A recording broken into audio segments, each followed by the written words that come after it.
আসন্ন বিধানসভা নির্বাচন, আম জনতার মতামত অত্যন্ত জরুরি, আর তাই সেই জনমত জানতে বেরিয়ে পড়েছি আমরা। চলুন দেখে নিই হাওয়া কোন দিকে।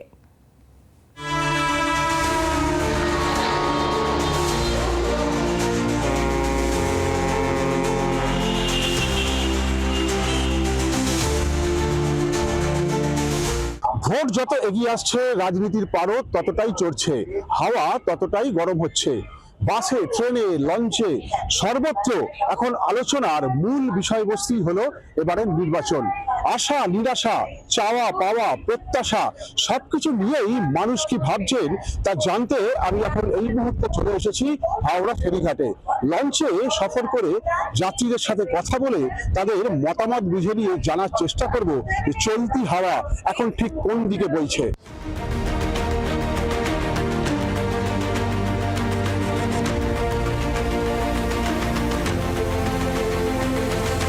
আজকে আমি এসেছি আপনাদের সাথে লঞ্চে সফর করব। ভোট তো এগিয়ে আসছে, প্রথমে জিজ্ঞাসা করবো আপনি কেমন আছেন? ভোটের মধ্যে আমরা আগে যেমন ছিলাম এখনো তেমন আছি। ভোটটা নির্ভর করছে বিভিন্ন প্রকল্পের উপর, যে প্রকল্পগুলো আমরা চাই না। 1,500 টাকা লক্ষ্মী ভান্ডার আর 1,500 টাকা বেকার ভাতা দিয়ে সমাজটাকে এইভাবে কিনে নেওয়া যায় না, এটা আমার মনে হয়। সংখ্যালঘুদের ভোটও কমিয়ে দিচ্ছে এসআইআর করে যা দেখা যাচ্ছে যে 60 লক্ষ ভোটার যদি পশ্চিমবঙ্গ থেকে বাদ যায়, তাতে দেখা যাচ্ছে 45 লক্ষ মুসলিম ভোটার। দিদি আছে, দিদি থাকবে পশ্চিমবাংলাতে, আদার্স কেউ যাবে না। পাল্লা কোন দিকে ভারী? পাল্লা বিজেপি থেকে। মেয়েদের নিরাপত্তা নেই, ইয়ে নেই, সে তো দেখছে, তো সবাই জনসাধারণ দেখছে, জনগণ চুপ করে রয়েছে, সেটাই ইয়ে। নাহলে তো কিছু করতে পারে, প্রশাসন তো ঠিক মতো কাজ করছে না। মহিলাদের জন্য যে লক্ষ্মী ভান্ডার, রাজ্য সরকার লক্ষ্মী ভান্ডার দিচ্ছে, ভালোই, একদিকে ভালো, আর একদিকে অনেকে অন্যদিকে চিন্তা ভাবনা করছে। কিন্তু লক্ষ্মী ভান্ডারটা দিতে শুধু হবে না, অন্যদিকে চিন্তা করতে মেয়েদের কি করে স্বনির্ভর করা যায়। এই লক্ষ্মী ভান্ডার 1,500 টাকা নিয়ে তো সবকিছু হয় না। মাধ্যমিক উচ্চ মাধ্যমিক দিচ্ছে, তারা কোথায় যাবে, কোথায় চাকরি করবে?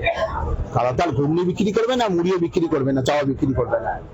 কাজেই ওই 1,500 টাকা লক্ষ্মী ভান্ডার নিয়ে তাদের নেশার একটা ব্যাপার করে দিল। আমি না এইটুকু বুঝলাম, আমার 62 বছর বয়সে যে লঙ্কায় আসছে সেই রাবণ হচ্ছে।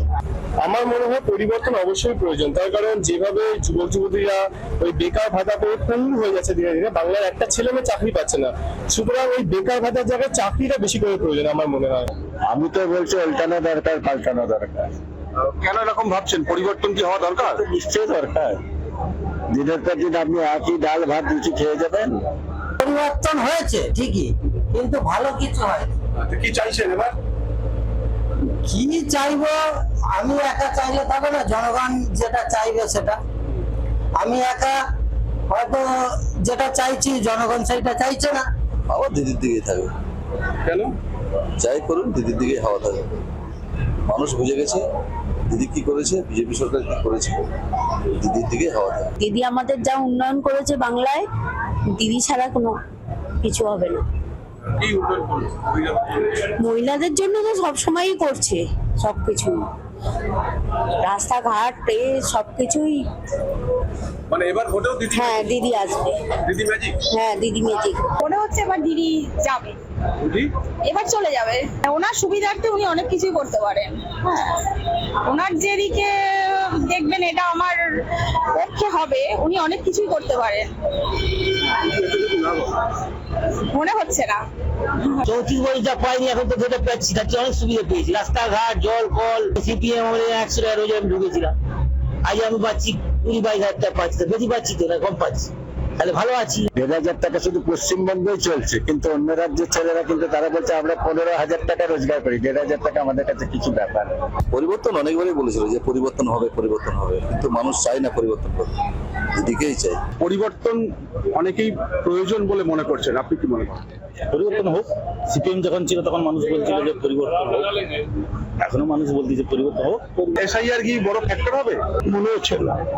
শাসক দল যিনি আছেন বর্তমানে, ওরাই আসবে। কেন মনে হচ্ছে? আমার তো মনে হয় আমি তো গ্রামের দিকেই থাকি, ভালো কাজকর্ম করছে, রাস্তাঘাট, লাইট সবই তো দেখতে পাচ্ছি।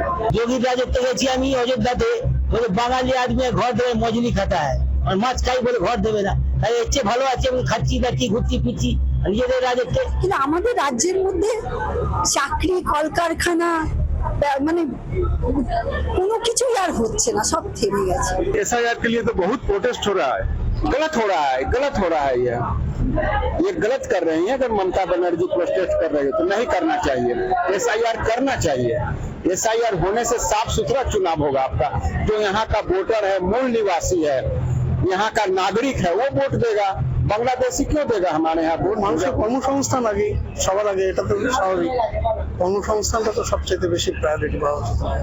আমার তো 50-50, মানে এদেরও আছে ওদেরও আছে, 50-50 মতো বিজেপি কি এবারে আসন সংখ্যা বাড়াতে পারবে মনে হচ্ছে? মনে তো হচ্ছে। ছেলেদের তো আর কিছু দেয় না, আমরা তো নারায়ণ ভান্ডার পাই না, মেয়েদেরকে দেয় দেয়, আমরা কিছু পাই না। আমাদের উড়িষ্যা পরিবর্তন হয়ে গেছে, বেঙ্গলও পরিবর্তন হওয়া দরকার। কোনটা বেটার, উড়িষ্যা না বেঙ্গল? বেঙ্গল উড়িষ্যা থেকে বেটার আছে। এখানে যে সরকার আছে সেই ব্যাক করবে। কেন কেন? যে পাবলিক জন্য যত কাজ করেছে করছে, মানুষের জীবনযাত্রার কোনো উন্নতি হবে বলে মনে হয় না এই ভোটকে কেন্দ্র করে। এই ভোট যদি অর্থনৈতিক ভোট হয় তাহলে আমার মনে হয় এই ভোটটা মানুষের জন্য নয়। বলবো না যে আমাদের বাংলা অন্যান্য রাজ্য থেকে পিছিয়ে, আমাদের বাংলাতেও অনেক দাপট আছে। চেষ্টা করবো কিছু কিছু বিষয় যেগুলো থেকে পিছিয়ে আছে সেগুলোতে উন্নয়ন। দেখতে পাচ্ছি আগামী দিনে চাকরির কোনো স্কোপই নেই বাংলায়। তবে সেক্ষেত্রে আমি বলবো যে সরকারের উচিত বাংলায় কি করে চাকরির ব্যবস্থা করা যায়, কি করে অতিরিক্ত পরিমাণে নিয়োগ করা যায় সেই দিকটা দেখা। আর যেভাবে যা চলছে আমার তো মনে হচ্ছে না এইভাবে নিয়োগ হবে, সুতরাং পরিবর্তন অবশ্যই প্রয়োজন। বিধায়ক কাজ করছে, বিধায়ক সে তার দলের মতন যেখানে যেটুকুন যাওয়া সেটুকুনি করে। অ্যাকচুয়ালি তো এখন দেখি লাফিয়ে পড়েন, কিন্তু যখন এসেছিলেন তারপর তো দেখা যায় না বিধায়কটা কোনোদিন সেই জায়গায় আসছে। আমাদের শাসকরা যে ধরনের কাজ করছে গ্রামে গঞ্জে, আমি গ্রামেই প্রত্যন্ত গ্রাম থেকেই আসছি, কিন্তু ভালো খুশি, আমি ফুললি স্যাটিসফাইড। খেতে দাও, কাজ তো নিজে করতে হয়, রোজগার তো নেই, রোজগার তো কোথাও নেই। সেন্ট্রাল গভর্নমেন্টের তাই অবস্থা আছে, সব কথা তো এই। ভোট আসে ভোট যায়, মানুষের জীবনযাত্রা কি আদৌ বদলায়? আবারও একটা নির্বাচন আসছে, তাই চলতি হাওয়া কোন দিকে তা বুঝতে আমি বেরিয়ে পড়েছিলাম। হাওড়া থেকে লঞ্চ সফর করলাম, কথা বললাম মানুষের সাথে। অনেকের মনে চাপা ক্ষোভ রয়েছে, আবার অনেকে মনে করছেন এই বেশ ভালো আছি।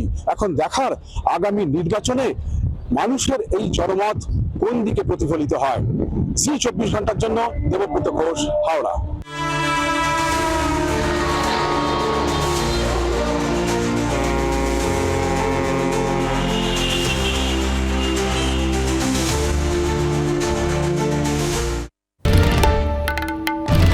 বাংলার আওয়াজ, বাঙালির আবেগ, জি 24 ঘন্টা।